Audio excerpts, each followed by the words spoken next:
Voice के कुछ बच्चे यहाँ पर आए हैं जो आपके सामने आज परफॉर्मेंस देने वाले हैं। तो सबसे पहले मैं उनको बुलाने वाला हूँ जिनका नाम है माधव। अब माधव के लिए पहले सबसे ज्यादा जोरदार तालियां हो जाए यार। अब माधव की एक खासियत मैं आपको बताना चाहूंगा। माधव जब बात करते हैं तो गाकर ही बात करते हैं। आप उनसे कुछ भी सवाल पूछो, जैसे हाय माधव, हाउ आर यू?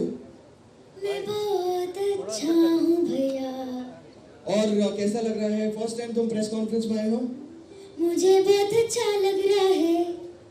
और आपने कभी इससे पहले इंटरव्यू दिया इतने सारे मीडिया पर्सन्स के सामने कभी? बिल्कुल नहीं भैया, ये मेरा फर्स्ट टाइम है। टेंशन हो रही है तुम्हें? बिल्कुल नहीं भैया जी। अच्छा, तो फिर अब आप सोच रहे होंगे कि क्यों ये हमेशा गाकर ही बोलते हैं। बता दूं? वेल, इन्हें स्टैमरिंग का प्रॉब्लम है, तो वो जब नॉर्मली बात करते हैं तो वो बोल नहीं पाते। तो वो बचपन से ट्रेंड हुए हैं इसी तरीके से कि वो जब भी बात करते हैं वो हमेशा गाकर ही बात करते हैं। The beauty about this contestant is कि जब वो ऑडिशन भी देने आए थे हमारे कोचेस को उन्होंने ये बात बताई भी नहीं थी। वो गाते गाते वो बात कर रहे थे। इनको लग रहा था कि वो उनका एक स्टाइल है, लेकिन इन्होंने वो भी उनका वो जो एक पार्ट है वो कभी डिस्क्लोज नहीं किया जो आज हम आपको बता रहे हैं। So Madhav, wish you all the best coaching. आगे और भी हमारे पास परफॉर्मेंस है, लेकिन मैं आप लोगों से जानना चाहूंगा, आप में से किसी को गाने का शौक है? समबडी जो रियाज करते हो या गाते हो, आई एम श्योर कोई तो करता होगा। कोई करता है? सर आप करते हैं? आइए सर, आपकी फिर आवाज जरूर सुनना चाहूंगा मैं यार। आइए आइए आइए, तालियां बजाइए भैया। मुझे जय भानुशाली ने सिखाया था काफी पहले। तो चलो फिर, अब तो मतलब फिर पक्की बात है। बाय द वे पहले मैं आप सबको ये बता रहा हूँ, कांग्रेचुलेशंस कीजिए इन्हें, इनकी शादी होने वाली है अभी बहुत जल्दी। हाँ जी, इनकी शादी होने वाली है। सो फाइनली फंस गया लड़का है। क्या बात है। तो शादी हो गई, अभी तो थोड़ा सा रोमांस आ ही गया होगा अपने लाइफ में? बिल्कुल नहीं। हाँ, बिल्कुल नहीं, आपसे ट्रेनिंग नहीं की। क्या मैं एनसाइक्लोपीडिया बना दोगे यहाँ पर दूसरी औरतों को रोमांटिक बनाने का? हाँ, फिर भी एक गाना तो बनता है। I can't sing seriously. एक गाना, कुछ भी जो तुम्हारे मन में, कुछ कैसा भी हो, टेंशन नहीं है। मैं कह रहा हूँ ना, 2-3 लाइक तो यूट्यूब में आपके लिए आ ही जाएंगे। हाँ, वो क्या कहते हैं, एक और आवाज है, हाँ, जो वहां पे हाथ जोड़ के भीख मांग रहे हैं मुझसे। हाँ, क्या किसका नाम लिया आपने? आशिमा। तुम्हारा नाम बताना जरा। रवि। देख भाई, मैंने नहीं बोला, इसने बोला। अभी आशिमा के लिए जोरदार ताली हो जाए यार। आशिमा बहुत ज्यादा इस छोटे से घर से हूँ, यहाँ से हूँ, वहां से हूँ। इनकी फैमिली में ऐसा कुछ नहीं है भैया। पेट्रोल पंप वाली खानदान से आए हैं। बाप फादर के पास खूब सारा पेट्रोल पंप है। मैंने हर एपिसोड में उनसे घूस खाई है। यस, एंकर्स घूस खाते हैं, ऐसी कोई बात नहीं है। अच्छी बात करने के लिए भी हमने घूस खाई है। तो फिर में उन्होंने वादा किया है कि जब भी लखनऊ आएंगे 100-200 लीटर पेट्रोल मेरे मुंह पे मारेंगे, है ना? तो रेडी है आप? कौन सा गाना सुनाने वाले हैं? काला चश्मा। काला चश्मा, go for it. Petrol pump वाली है यार, ऐसे सैड सॉन्ग्स नहीं सुनेंगे, काला चश्मा ही सुनाएंगे। हेलो एवरीबॉडी, एंड आपकी क्लैपिंग्स भी चाहिए मुझे साथ में।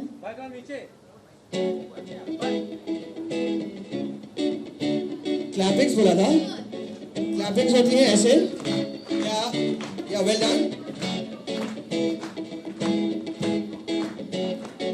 फिर नाम दिया धूम पे गईया तू, चंडीगढ़ तो है ही नहीं, चंडीगढ़ तो है ही नहीं। तेनू एक के होके खड़ देने, खड़ी चौंका विच सफाई नहीं।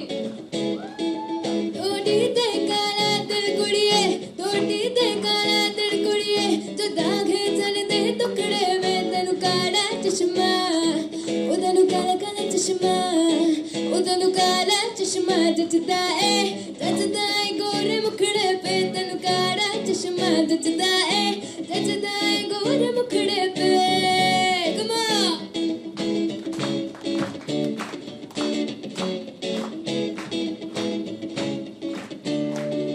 तुझ जैसे 36 फिरते हैं मेरे वर्गी और न होड़ी वे, वर्गी और न होड़ी, वर्गी और न होड़ी वे। तू मुंडा बिल्कुल देसी है, मैं कटरीना तो सोड़ी वे। मैं फेड अप हो गई मुंडिया,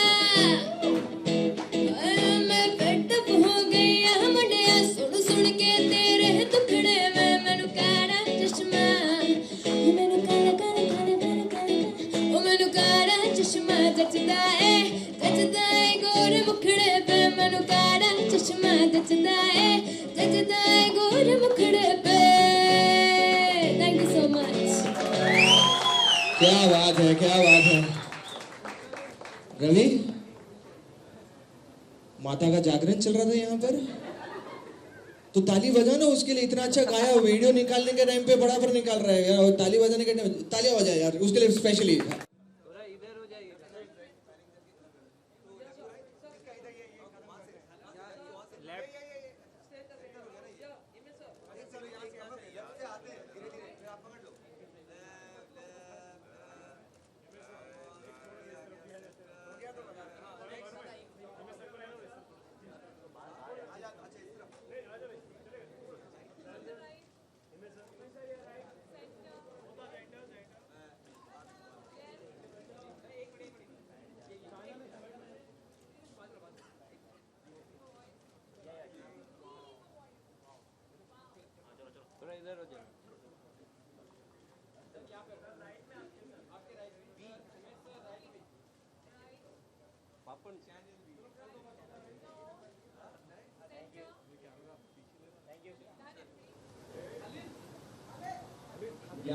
रियलिटी शोज करने के बाद सारेगामा लिटिल चैंप्स जब मैंने किया तो वो सीजन 3 टाइम्स एक्सटेंड हुआ, और पहली बार मैंने बच्चों के साथ I was interacting with the kids and मैं खुद I really relieved my childhood 10 महीने तक। और यहाँ पर नेक्स्ट लेवल के जो किड्स हैं मैंने वो टैलेंट विटनेस किया है, और मैं अपनी जो अपना बचपन है वो और जीने यहाँ पर आया हूँ वॉइस इंडिया किड्स पे, जहाँ पे मैंने पहला सीज़न सीनियर्स के साथ किया था, लेकिन बच्चों के साथ जहाँ पर ऐसे ऐसे सिंगर्स मिल रहे हैं जो लॉन्च हो सकते हैं। मैंने 700 गाने ऑलरेडी मैं कर चुका हूँ यूलिया बंदूक के साथ, जो मेरा अभी गाना एल्बम के लिए आया था वो मेरा 700 सॉन्ग था, और मैंने अभी 700 नए गाने बनाए हैं। और मैं आपको ये बात कह सकता हूँ कि नेक्स्ट लेवल की जो सिंगर्स हैं जो बच्चों के रूप में लॉन्च हो सकते हैं, आपको अंदाज़ा भी नहीं होगा कि जब आप उनको सुनेंगे तो आपको लगेगा कि ये बच्चे नहीं हैं, ये सीधे लॉन्च हो सकते हैं। ये चीज़ मैंने अपनी करियर में अपने 700 सॉन्ग्स में कभी देखा नहीं। ये नए गानों में मैं कितने ऐसे बच्चों को भी लॉन्च करने वाला हूँ जो बच्चे हैं ही नहीं है। एक्चुअली स्ट्रेट आपको वॉइस जब आप सुनते हैं तो आपको लगता है कि अच्छा ये तो लॉन्च हो सकते हैं। वो इस जनरेशन की खूबी है, वो लोग जानते हैं कि उन्हें क्या चाहिए। और मैं हमेशा समझता था कि मैं एक चाइल्ड प्रोडिजी हूँ, क्योंकि 13-14 साल की उम्र में मैंने बहुत सारे कॉम्पोजिशन बनाए, सलमान भाई को सुनाए, और उन्होंने मुझे बाद में लॉन्च किया। मैं हमेशा समझता था कि मैं बहुत यंग इस इंडस्ट्री में आया हूँ और बहुत young I am child prodigy. लेकिन इन बच्चों से मिलने के बाद वॉइस के ये जो टैलेंट अभी हम लोग आपके सामने फोकस करने वाले हैं, मुझे ऐसा लगा कि अच्छा मुझे तो कुछ आता ही नहीं, इनसे मैं काफ़ी कुछ सीख रहा हूँ। बिकॉज 7-8 साल में 9 साल के बच्चे वो ऐसा म्यूज़िक के बारे में सुरज्ञान है, उनको श्रुतियाँ कैसे लगती हैं सुरों में वो पता है। Great talent, unconventional singing, modern singing, Indian classical singing, हर किस्म की सिंगिंग के लिए तैयार। और एक कंपोजर अगर कोई गाना 2 मिनट में सुनाता और कहता है कि अभी उसे कंपोज जो मैंने किया है वो तो पिकअप सेंस जो होती है सिंगर में बहुत ज़रूरी होती है, जो लेजेंडरी सिंगर्स में हमेशा दिखाई देती है। वो चीज़ इन बच्चों में इस टाइम पे जहाँ पर वो जो ये वॉइस किड्स ने अभी जो ऑडिशन करके लाखों बच्चों में से ये बच्चे चुने हैं वो ये बच्चे हैं। और उस लेवल का टैलेंट के साथ अपना बचपन जीने में यहाँ आया हूँ तो मैं बहुत ज़्यादा एक्साइटेड हूँ, because voice India kids next level पर जाएगा, ये मुझे पूरा यकीन है। जो हमने शूट किया है, जो टैलेंट है, और शान जो आउटस्टैंडिंग है, मेरे दोस्त हैं, सालों से कितने सुपरहिट गाने मेरे लिए गाए हैं। पलक जिनको हमने लॉन्च किया है, प्रेम रतन धन पायो के 200 मिलियन व्यूज़ अभी हो चुके हैं। ये आइसक्रीम खाऊंगी सुपर हिट हो चुका है, तो इसके साथ मैंने कई गाने किए हैं। पैपॉन के साथ मैं कुछ गाने नहीं करने जा रहा हूँ, और अपने आप में वो एक इतने लेजेंडरी, इतने ब्यूटीफुल सिंगर हैं। जय भानुशाली जो एक कमाल के होस्ट है, और वॉइस इंडिया किड्स जो एक शॉर्ट रॉकिंग शो है जो अपना एक ब्रांड बना चुका है। तो इस शो में मैं जो दोबारा आया हूँ, मैं बहुत ज़्यादा एक्साइटेड हूँ। एंड टीवी की टीम बहुत बहुत इंटेलिजेंट है, बहुत फोकस्ड है, बहुत ज़बरदस्त है। एक एक बंदा जानता है कि क्या करना चाहिए। और ZTV और NTV मेरा घर है, क्योंकि दोनों कहीं ना कहीं सिस्टर कंसर्न है। तो NTV पुनीत जी की वजह से मैंने अपनी ज़िंदगी में पहला रुपया कमाया, जो क्योंकि मैंने 16 साल की उम्र में 7 सीरियल्स बनाए थे उनके लिए। तो ये मेरे लिए फैमिली है। बच्चों के साथ मैं बहुत एंजॉय करने वाला हूँ। आपको बहुत वो एंजॉयमेंट दिखेगी, बिकॉज अगर मैं दिल से वो एंजॉय टैलेंट है, और इसीलिए एक एक मोमेंट इनके साथ अपना बचपना जीना और टैलेंट क्रिएट सुनना वॉइस इंडिया की खासियत होगी। और मुझे बहुत बहुत मज़ा आया है, और ये मैं कॉन्फिडेंस के साथ इसलिए कह रहा हूँ क्योंकि मैं इसके 4 एपिसोड शूट कर चुका हूँ। तो आपको बहुत मज़ा आया। Fantastic fantastic. इनका जो प्यारा पापी पापोन, बट इनका जो प्यारा पापी फेस है ना, तुम मेरे टीम में नहीं आओगे तो फिर मैं यही रो दूंगा पापोन सर करके चले जाते हैं।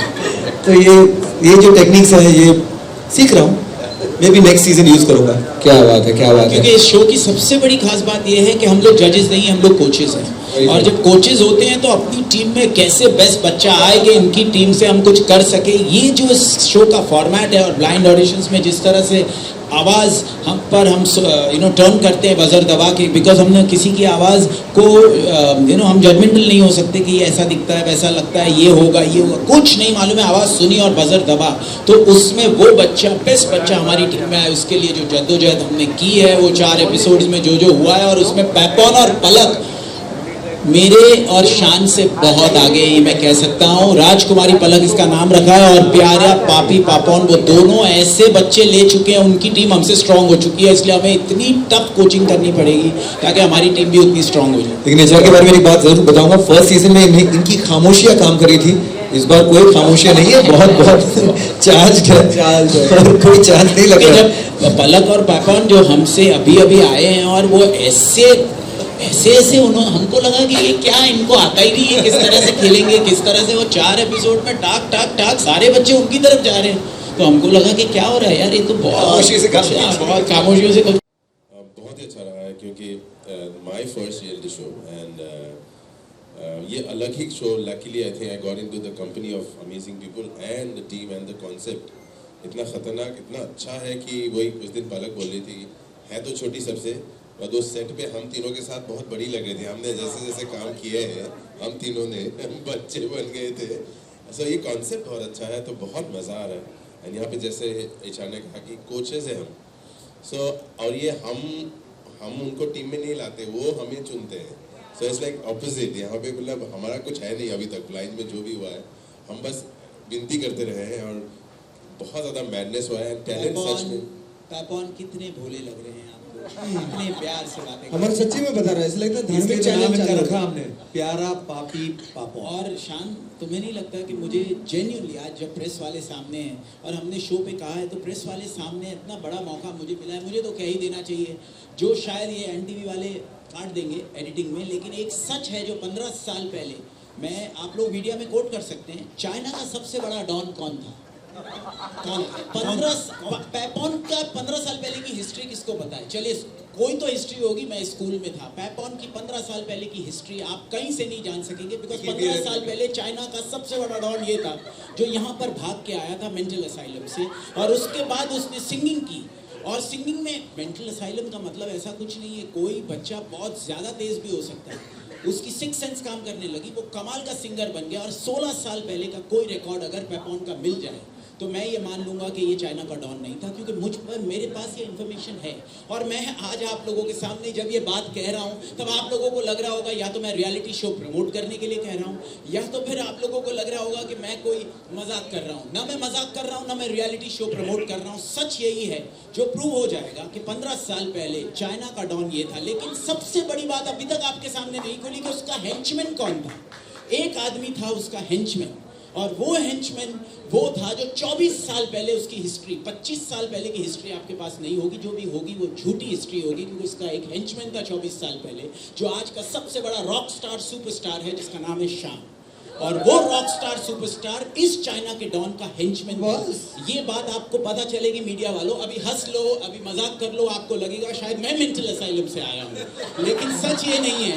सच यही है कि आप लोगों को जब पता चलेगा तब आप मेरी बात मानोगे। आपको पता चल चुका है सेट में क्या हुआ होगा ना एपिसोड में, समझ में आ रहा है?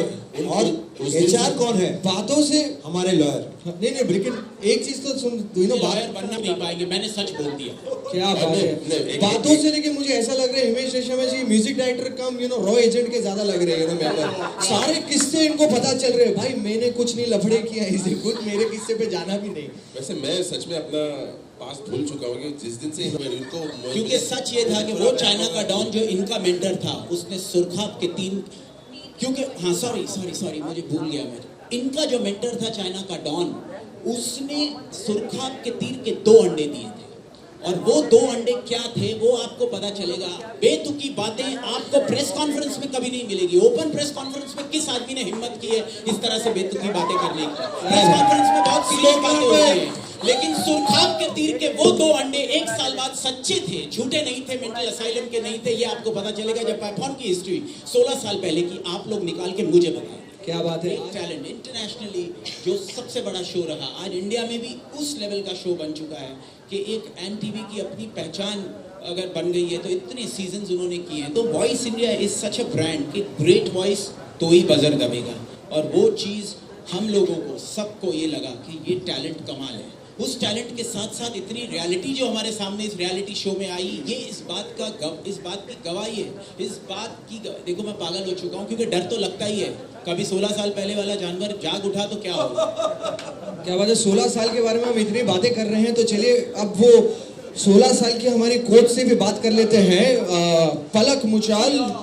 पलक, मैं आपसे जानना चाहूँगा, वैसे हर कोई सवाल पूछता है कि what is the reason behind, क्या कहते हैं, पलक एनी टाइम वो हमारे पावर्ड बाय में होंगे, लेकिन पलक मैं आपसे जानना चाहूँगा, इतने बड़े बड़े कोचेस के सामने आप आ रही हैं, आपका फर्स्ट रियलिटी शो है।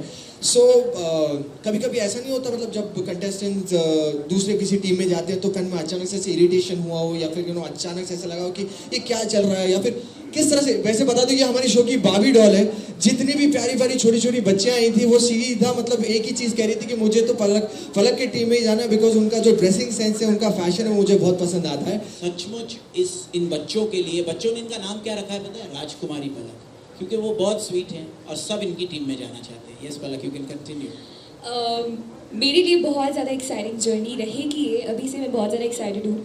ऑलरेडी एक फेमस ब्रांड है द वॉइस किड्स, और मेरे लिए ऑनर की बात है स्पेशली ये कोच पैनल शेयर करना एचआर के साथ, शाह जी के साथ, पैपॉन जी के साथ। एचआर के साथ मैंने अपना पहला गाना गाया था when I was 14 years old. He's actually launched me to this industry. So मेरे लिए बहुत बड़ा ऑनर है ये कोचेस पैनल शेयर करना। एंड द वॉइस किड्स का talent actually is the most unbiased show, because जैसे कि बाकी कोचेस ने भी मेंशन किया, हम लोगों की चेयर टर्न रहती है। हमें ना किसी स्टोरी के बारे में पता होता है, ना बच्चे के बैकग्राउंड के बारे में पता होता है, ना ही उसका अपीयरेंस कैसा है, कैसा दिख रहा है। So it's purely on the basis of talent and voice, जो कि मुझे सबसे ज़्यादा एक्साइटिंग पार्ट लगता है। अभी तक जितना भी टैलेंट सुना है, जितनी एक्सपेक्टेशन लेकर मैं आई थी, बिकॉज मैं खुद एज अ व्यूअर बहुत बड़ी फ़ैन रही हूँ द वॉइस किड्स की, उस एक्सपेक्टेशन से कई गुना ज़्यादा टैलेंटेड बच्चे यहाँ पर आए हैं। उम्मीद करते हैं हमें जितना प्यार मिल रहा है अभी तक, हमें जितना मज़ा आ रहा है, जैसे कि कोच पैपॉन ने कहा, मैं सबसे छोटी हूँ यहाँ पर, but when I am on this set मुझे ऐसा लगता है मैं सबसे ज़्यादा बड़ी हूँ। आपने भी एक नमूना देख ही लिया है पागलपन का जो हो रहा है सेट पर। So we are actually having fun, और जितना मज़ा हमें आया है उम्मीद करते हैं वही रिफ्लेक्ट करेगा स्क्रीन पर, और आप सभी उतना ही एंजॉय करेंगे। मुझे ज़रूर लगता है कि पलक की टीम जीतेगी वॉइस में, ऐसा मुझे लग रहा है, क्योंकि किसी का जब टाइम चल रहा होता है ना तो सब कुछ हिट होता है। पलक का मैंने कितने गाने किए हैं, कोई गाना 40 million, 50 million, 60 million, 70 million, 80 million होता है। पलक का ऑलमोस्ट, माने मेरा जो प्रेम रतन धन पायो है वो सीधा 200 मिलियन है। 200 मिलियन व्यूज़ कितने गाने होते, शायद 5 या 6 गाने हुए होंगे पूरे इंडिया बॉलीवुड में, वो पलक का गाना है, प्रेम रतन धन पायो। So it really deserves, all because of Himesh ji, all because of the voice is outstanding. तो चलिए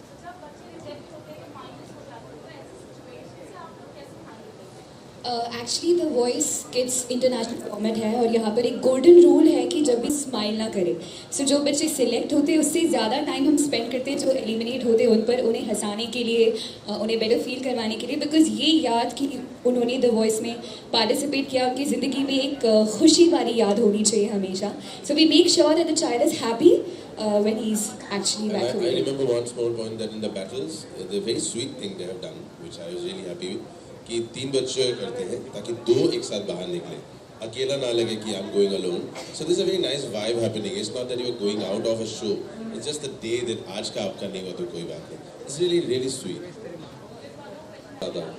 एवरी टाइम यही हुआ है क्योंकि इतना ग्रेट टैलेंट है. आप एपिसोड देखेंगे तो चारों ने बजर दबाया ही है और लिटरली देखिए बोलना नहीं चाहिए लेकिन एक होता है रिक्वेस्ट हम करते हैं कि बच्चा प्लीज़ मेरी टीम में आ जाओ क्योंकि मेरी टीम स्ट्रांग हो जाएगी क्योंकि इतना ग्रेट टैलेंट है. जब चारों ने किया होता है, अब आपको मैं क्या कहूँ, लिटरली बेगिंग की है हमने गिड़गिड़ाए हैं और बच्चों को कि प्लीज यार तू क्या क्या, और बच्चों ने जो हमारी ली है बराबर फिरकी ली है, फिरकी लेते ही रहते हैं क्योंकि बच्चे बोलते हैं ये करो, क्या क्या नहीं किया है, पुशअप्स करवाया गया मुझसे पुशअप कर, ये करो वो करो, ये चाहिए वो चाहिए, टोपी चाहिए ये चाहिए, उसके बाद इससे सेल्फी चाहिए, इससे वो चाहिए, इससे कुछ चाहिए.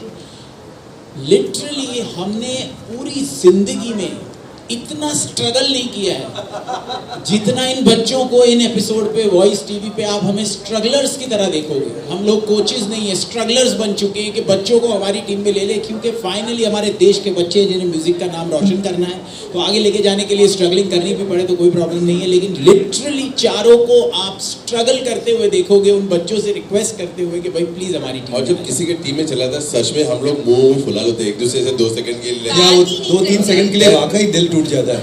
फिर एक फेक सा स्माइल करके कंग्रेचुलेशंस पलक, आपकी टीम में बहुत अच्छी आवाज आई है.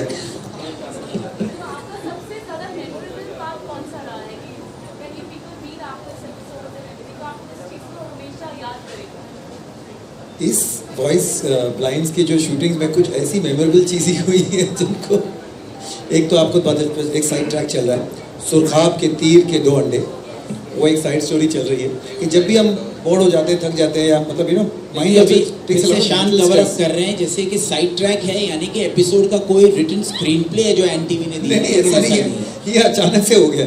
ये सिर्फ पलक को एंटरटेन करने के लिए. मैं ये बात बार बार कहूंगा जब तक ये सच है, ये कंट्रोवर्सी, ये प्रमोशन नहीं है. ठीक है. और फिर आपने फर्स्ट सीजन में एचआर का धीनाधीन था तो हम सबने देखा वो हिस्टोरिक हो गया है. अब इसकी एक नई ट्विस्ट है.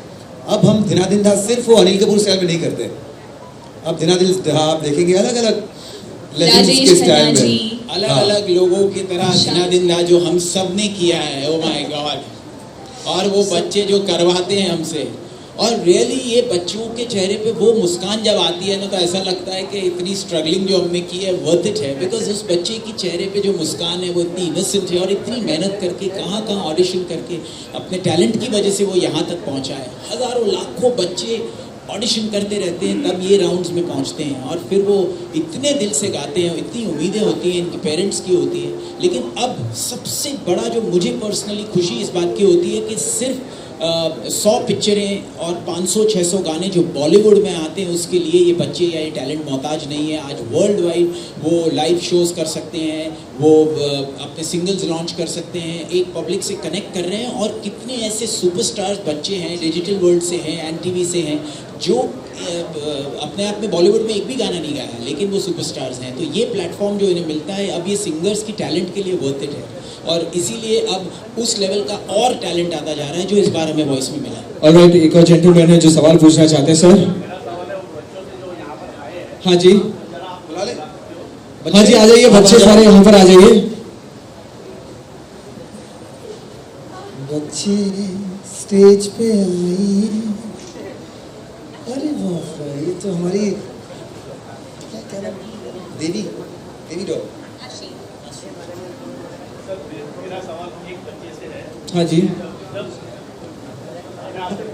हाँ जी, कौन सी भी बच्चे. हाँ वाइट में जो है. अच्छा, जब आपने इन मेंटर्स को देखा तो पहला रिएक्शन आपका कैसे था और आपने इन मेंटर को क्या मेंटल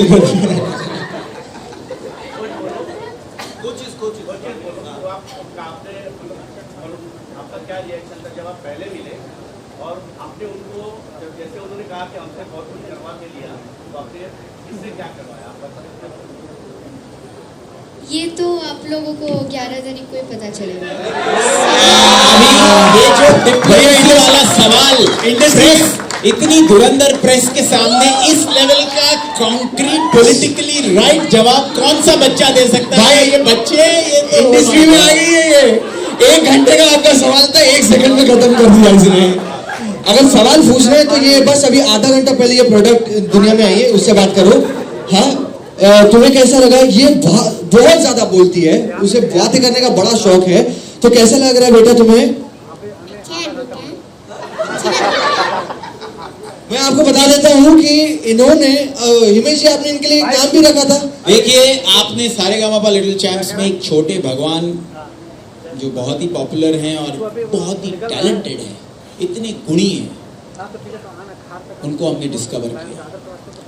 लेकिन एन टीवी पे वॉइस किड्स में छोटी देवी अगर आपको मिलना है, जो कोई अलग लेवल का फिनोमिनल टैलेंट है, बातों में नहीं, सिंगिंग में नहीं, सुरों में नहीं, सुरों की श्रुतियों में नहीं, लेकिन complete as a human being, एक अलग लेवल की आईक्यू, एक अलग लेवल की सेंसिबिलिटीज हैं उसकी। सिंगिंग में तो आउटस्टैंडिंग है और वो परफॉर्मेंसेस आप देखेंगे, ये हमारी छोटी देवी के दर्शन करने चाहिए आपको। और हमने जब, क्योंकि पहले जब मैंने छोटे भगवान की बात कही थी तो लोगों ने कहा था नहीं यार ये छोटे भगवान क्यों, ये वो। उसके बाद लोगों को बड़े से बड़े सुपरस्टार्स हमारे शो पे आए और रियलाइज़ किया, और उसके बाद सबसे बड़ी डिस्कवरी जो छोटे भगवान के लिए टैलेंट के पॉइंट ऑफ व्यू से हुई कि कोई भी की वो 1 सेकंड में बता देते हैं। जब आप कोई भी सुर गाओ तो ये एफ शार्प है, ये ए फ्लैट है, ये बी फ्लैट है, ये बताना बड़े से बड़े धुरंधर के लिए इम्पॉसिबल है। वो 5 साल की 6 साल की उम्र में वो बच्चा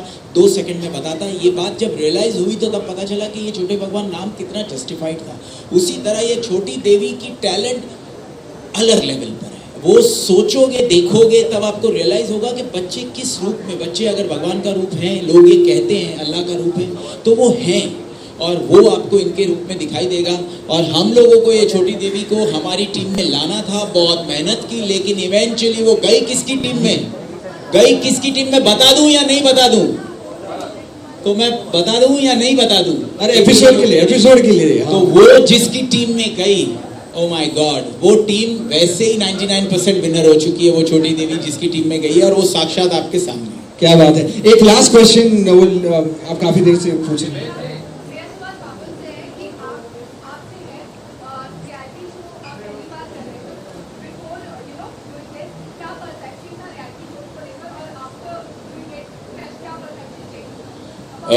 ये एक्चुअली बहुत ही अनोखा रियलिटी शो है, तो मैं बाकियों का अभी परसेप्शन तभी दूंगा जब जा पाऊंगा। इसके लिए इसमें जैसे आया मैं, और बस एक ब्रीफिंग हुई मेरे साथ कि मैं क्या करूं क्या ना करूं, तो ऐसा लगा कि बस तुम हो जो हो वही रहो, और मैं वही रहा हूं।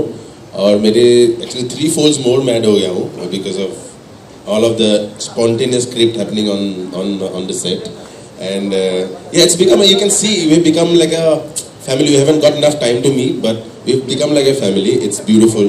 और ये सब भी एकदम कमाल के जो हमारे साथ है। You'll see that fun. इस म्यूजिक तो है ही एक लेवल का। You'll see that how beautifully you have organically all of us have like enjoyed being there. बहुत अच्छा लगा है। Alright then, आपके पास सवाल होते हैं, औरतें सवाल कितनी पूछती है आज मेरे को पूरा यकीन हो गया है। हाँ, इनसे पूछना है। हाँ, पोर्टेबल देवी जी,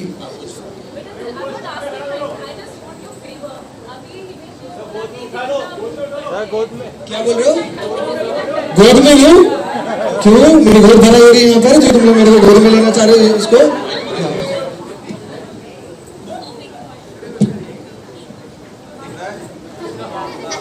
हाँ जी, ये जय भाई थोड़ा पीछे।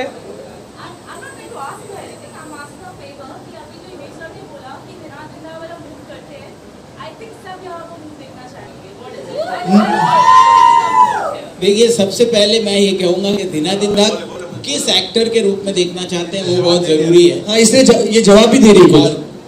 मुझे वो नहीं आता है। अच्छा अच्छा ओके, नहीं लेकिन हाँ आप सर कुछ बोल रहे थे सर। हाँ दिना दिन दा अलग अलग एक्टरों के रूप में कि भाई अगर अनिल कपूर जी दिना दिन दा करेंगे तो हमने लखन में देखा है, लेकिन दिना दिन दा अगर देव आनंद करते या मिथुन दा करते या राजेश खन्ना जी करते और शत्रु जी करते और गरम जी करते तो किस तरह करते, वो वाली जो एक्साइटमेंट हम लोगों को करते वक्त मज़ा आया, आपको देख के मज़ा ज़रूर आएगा। और यहाँ म्यूज़िक क्योंकि दिना दिन दा नहीं है हमारे पास, अगर होता तो आपको ज़रूर करके दिखा देते, लेकिन वो दिना दिन दा आप एपिसोड में देखिए, दिल खुश हो जाएगा। कुछ तो एपिसोड के लिए रखे हैं, सब कुछ इधर ही देख लेंगे तो फिर आप ही नहीं देखेंगे, हमारे टीआरपी जाएंगे।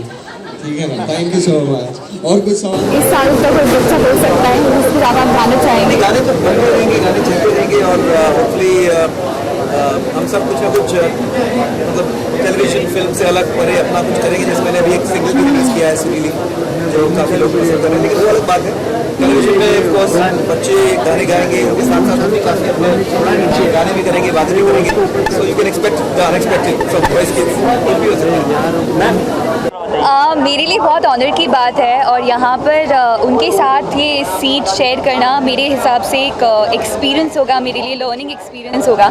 जो सर अपने करियर में मुझे बहुत सारी टिप्स देते आए हैं हिमेश जी हमेशा। पहला गाना गवाया, इनफैक्ट मेरी जो लिस्ट है गानों की उसमें सबसे ज़्यादा गाने मैंने हिमेश जी के लिए गाए हैं। सो उनसे मुझे I think the voice kids में भी बहुत कुछ सीखने को मिलेगा और उसी नज़रिए से मैं यहाँ पर आई। वैसे इत्तेफाक से मैंने भी जितने गाए हैं सबसे ज़्यादा गाने मैंने एचआर के लिए गाए हैं। अभी तो गा रहे हैं क्योंकि 700 गाने मेरे ऑलरेडी आ चुके हैं। यूलिया बंतूर के साथ जो आपसे मौसीकी एल्बम का मेरा इस साल जो गाना आया एवरी नाइट एंड डे, वो मेरा 700 सॉन्ग था और लास्ट 2 साल में मैंने 700 नए गाने बना लिए हैं, जो एक बहुत बड़े प्रोजेक्ट के ज़रिए आपके सामने बहुत ही जल्द, बहुत ही कम समय में आपके सामने बहुत बड़े लेवल पर म्यूज़िक इन्वेजन के तौर पर वो गाने आएंगे। बॉलीवुड में भी अलग तरीके से भी, लेकिन वो छोटी तरीके से नहीं, बहुत खूबसूरत कॉम्पोजिशंस है और बहुत बड़े लेवल पर, नेक्स्ट लेवल पर वो प्रोजेक्ट आ रहा है। और पलक, शान, पेपॉन या बहुत सारे ग्रेट जो टैलेंटेड सिंगर्स हैं वो ही उसका हिस्सा बन सकते हैं और वही हैं उसका हिस्सा, बिकॉज इतने ग्रेट सिंगर्स होने से ही वो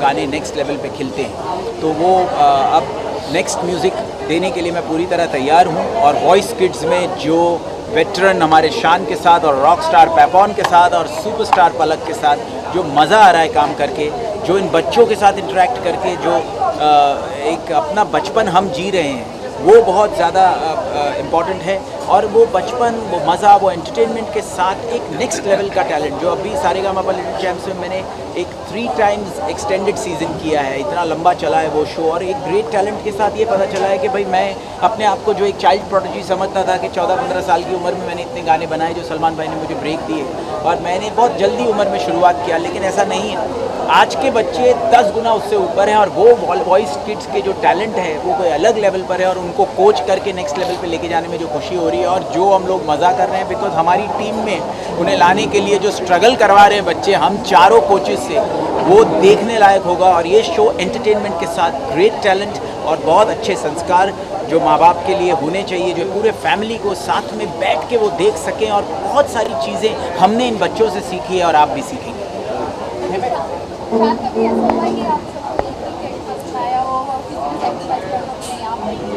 नहीं ऑफ कोर्स